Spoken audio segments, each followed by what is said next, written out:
Okey geng, Assalamualaikum. Hari ni kita ada barang restock lagi.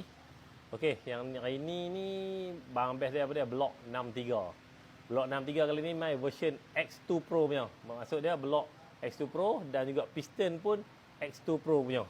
Okey, mari kita tengok dekat block dulu. Okey, block macam sebelum ni lah. Yang ni 63 tambah 3. Maksudnya slip belakang dah tambah 3. Dia boleh pakai dekat maksimum jet 4, jet 3, jet 2 dan juga tak jet road boleh pakai. Okey. Body block dia panjang saiz original lah, 69.5 mm. Okey, yang ni piston dia. Ini adalah piston X2 model 63 punya, yang terbaru lah. Kita tak pernah jual sebelum ni. Tu dia. Tulang. Mau tengok. Tulang keliling. Wah. Walaupun tulang dia banyak, lebar semua, tapi dia tetap ringan sangat-sangat. Okey, dia main komplit lah. Block, siap skim tingkat dah, tensioner LC. Okey, dah tambah slip 3, pin DLC, ring dan juga clip. Okey, tu dia. 63 X2 Pro yang terbaru punya, sekali dengan piston yang terbaru. Okey, gearbox. Gearbox kita ada Y15 V1. Y15 V1 ni ratio dia sama macam yang sebelum ni yang kita jual, yang model sama dengan Red Leo punya. Red Leo punya V1 dan yang ni ratio dia lebih kurang sama lah. Lepas tu yang V2 punya tu yang ratio yang close ratio tu, tapi yang tu habis stok tak main lagi. Yang ni dia main stok yang ni dulu. Okey, lepas tu yang ni LC punya, LC 4S yang 5 speed punya. Okey, LC 4S 5 speed ES punya tak main lagi, tapi kilang tengah buat dah, hampa sabar sat. Yang ni yang LC 4S 5 speed punya, yang model bukan ES punya. Okey.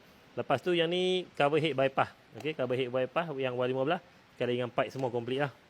Lepas tu yang ni air filter LC. LC tak kira lah, LC apa V8 ke apa semua boleh pakai. Lepas tu yang ni Y15 ataupun Y16 sama pakai air filter. Okey, lepas tu yang ni Vasil. Vasil kita buat baru punya, hijau pula. Tema ESA, Vasil, Y15 ataupun LC. Lepas tu yang ni cam puli di kompin, Y15 ataupun LC. Yang ni yang Y16, hantar kecil Y16, cam Y16. Yang ni pula cam Y16, hantar kecil LC. Okey. Nah, ni untuk Y16 lah, cuma yang ni pakai hantar kecil LC. Yang ni Y16 pakai hantar kecil Y16. Lepas tu yang ni stopper cam. Okey, stopper cam LC ataupun Y15.